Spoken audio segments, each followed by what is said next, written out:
You ever have somebody tell you something and you just don't believe it? Almost like it's a little bit too good to be true. You just won $100, Alexia? Your hair looks really good today, Alexia. I'm not gonna spit on you today, Alexia.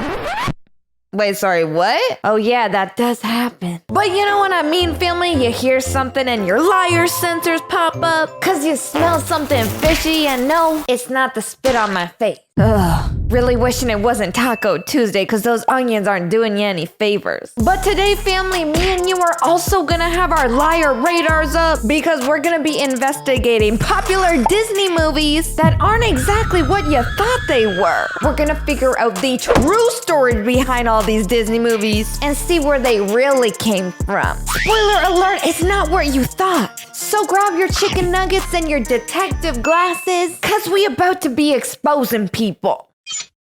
Up. Ooh, Up is an ambitious story that could have easily been a failure for Pixar and Disney, but ended up being a beloved tale about an old man living out the dreams that he and his wife once had. Wait, why could it have been an easy failure? Cause it was different than other Disney movies? Cause there was a grandpa in it and y'all don't like old people? Or cause the idea of thousands of balloons lifting up a whole flippin' house is kinda stupid? And probably doesn't actually work?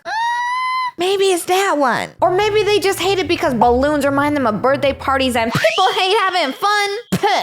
How dare they? The film features many striking visuals, including the house that is carried by thousands of balloons and floats away through the sky. Wow. Many people love to praise Up for this completely original tale, but that may not be the case at all. Excuse me, Mr. Announcer, what'd you just say? It's not an original tale? Are you saying Up copied from somebody? Cause that's illegal. In 2005, multiple years before Up was released, there was a short French film released called Above Then Beyond. Above then beyond? Above? Kinda like another word for up? The story follows a widow whose old house is situated right in the middle of a large city area. Sound familiar? Possibly. After the old woman receives an eviction notice, she decides to craft a custom hot air balloon that is powered by her own fireplace. Ooh. The next day, her house is lifted off the plot she lives on and floats up into the sky. Oh, her house floats up into the sky kinda like Up? Wow. I'm sensing some resemblances between the two movies. But just because Up might have stolen something from Above and Beyond, that don't mean Above and Beyond didn't steal it from somebody else too. Come on, family, think. Above and Beyond? Who else might say something like that? I'll give you a hint. Buzz Lightyear. To infinity and beyond! Toy Story? I mean, if you have the guts to steal from Toy Story, then I guess that means yours deserves to be stolen too. It's uncanny how similar these elements are, and extremely obvious that Up drew inspiration directly from them. The film never gives any story credit to short French animation. It should have at least been included as some sort of bonus feature with the video release. Of course they didn't give any credit. They about that copy and paste and no retrace. Aladdin. Aladdin was a huge part of the Disney Renaissance that occurred in the late 80s and early 1990s. Oh no, family. If they're about to tell me that Aladdin is not an original movie idea, somebody take me away on a magic carpet ride up to heaven, cause I don't want to be here no more. Released along with other films like The Little Mermaid, Beauty and the Beast, and The Lion King, the movie was an instant classic with great voice casting, hit songs, and a fun rags to riches storyline. Unfortunately, the story of Aladdin was not only based on classic fairy tales, but it was stolen directly from an unreleased animated film known as The Thief and the Cobbler. Oh, no. Not what I wanted to hear. Now where's my carpet? I wasn't kidding. The Thief and the Cobbler went through all kinds of production problems. The animated project actually took more than 30 years to make, and the movie was never properly completed. 30 years? What kind of movie y'all making? I know Aladdin was filmed in a desert, but that don't mean you gotta wait for the whole forest to dry up. Buy you a bucket of sand and call it a day. Cause at this point, y'all just getting lazy. Warner Brothers wanted to have the film released before Aladdin, but that never happened, and they decided to just drop the project instead. So it was a race to the finish type thing between Aladdin and the knockoff Aladdin? Or the original Aladdin? But Aladdin beat them to the punch and then the other guys just backed out completely? Y'all are quitters. At least give Aladdin some competition. Make Aladdin work for it, you know? After all of those years of animation, a number of the animators and story designers ended up working on Aladdin and clearly brought the same ideas. The Sultan is nearly identical in the film, and Jafar and Genie are essentially both based on the characters of 𝐬𝐧𝐬𝐭𝐚𝐦, right down to the talking parrot on on his shoulder. It's hard to ignore this influence, and if the film was released on time, you have to wonder how different Aladdin would actually be. Well, that's the thing. If the knockoff Aladdin was released on time, meaning that it didn't take 30 years to make, then there probably wouldn't be the real Aladdin then, because the other people would have done it first. But to be honest, I don't even know if I'd want to see the original Aladdin anyways, because if it took 30 years to make, wouldn't everybody become old by then? Like Aladdin is supposed to be a young stud. Young adult on a carpet? Cool. Old grandpa on a carpet?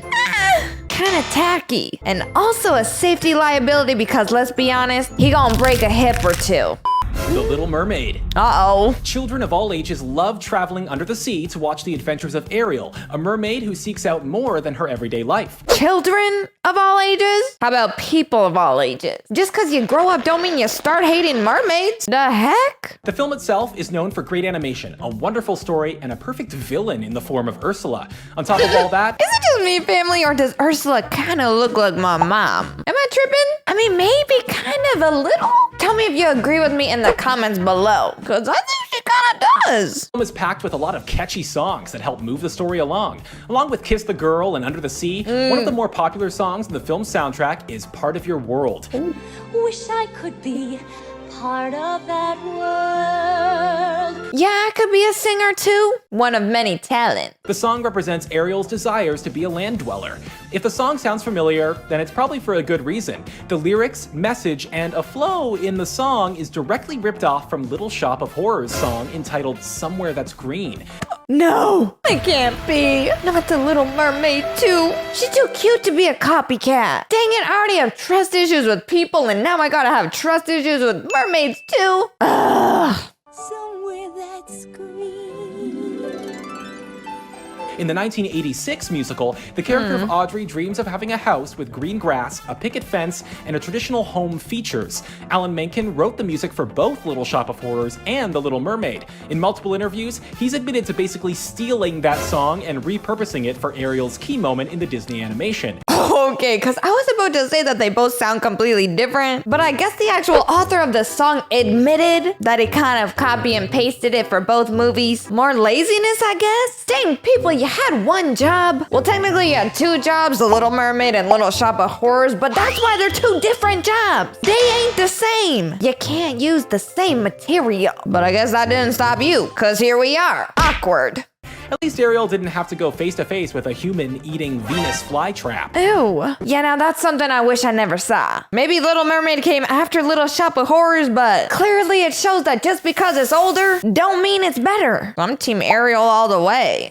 Pirates of the Caribbean. Ooh, this is about to get spooky. Or should I say swordsy? Cause these pirates will chop your head off. No regrets. And believe me, you don't want to see if I'm lying. When watching the Pirates of the Caribbean films, it kind of feels like watching a live-action video game. There are sword fights, zombie pirates, constant action, and some crazy sets that the actors travel across. There's good reason for this. The first 3 movies in the franchise heavily stole ideas from the video game franchise Monkey Island. Monkey Island? Not gonna lie, that sounds kind of fun. I mean, it's one thing for a human to steal away my treasure, but if it's a monkey, add on a little pirate's hat and a little eye patch, and you got yourself a pirate monkey. Automatically cooler and probably more stinky. That adds to the experience. Monkey Island, and its canceled animated film. The similarities between the two are extremely hard to ignore. The undead pirate Captain Barbossa is almost exactly like LeChuck, the main villain in the Monkey Island series. What are we looking at here? Is that supposed to be a monkey too? Cause to be honest, the only thing I see when I look at that is a packet of Mr. Noodles. And not even cooked properly too. Not to mention that he's holding a voodoo doll. And I guess there is an actual monkey in the background, but he kind of just looks like my hair when I'm twisting it up for a braid. And my hair is probably stronger than him too. Who needs to spend money on rope when you can use something for free that grows off of your head? 2021, we'd be doing anything to save that cash. We gotta save that bag, what can we say? The character of Will Turner shares a lot of the same character traits as the game's hero, Guybrush Threepwood. There are a lot of these pirate names? movies, books, and content, but the connections between Monkey Island and Pirates of the Caribbean makes sense. So what do we say, family? We go on Pirates of the Caribbean or Monkey Island? I do love Johnny Depp and Orlando Bloom, but something about Monkey Island is just pulling me in. And to be honest, I think it's the monkeys. They're even cuter than Johnny Depp. Screenwriter Ted Elliott worked on a draft of Monkey Island before the film was canceled. Oh. He obviously took those ideas to Disney's pirate movie, stealing them directly from the LucasArts game series. Ideas for Monkey Island were spread through 3 different movies. Along with characters, you can see matching sets, coffin-shaped boats, and crazy voodoo ladies. Basically, the film should have been named Pirates of the Caribbean, Monkey Island. So what have we learned today, family? Pretty much that everyone's a snake and will steal your ideas at a click of a button. Or I guess snap of the fingers. Snap button. You know what I mean. If you have a good idea, keep it close so nobody tries to steal it away from you. But I guess if you never tell anybody your ideas, then you never get to experience it with other people, and then that would be pretty lonely. So I don't know, family, don't ask me. It's sketchy if you do and sketchy if you don't. Or we can choose to look at it in a positive way. Now, instead of just one good idea, we got 2. And 2 is better than 1? Yeah, let's go with that one. But anyways, family, that is all of the true stories of these movies that I have for you today. If you liked today's video, don't forget to smash that like button. And if you want to join our amazing family, all you gotta do is hit that subscribe button, turn on all post notifications, and then you won't miss any of our videos. Also, don't forget to go follow me on my Instagram right here. I love you all so much, and I'll see you all in the next video.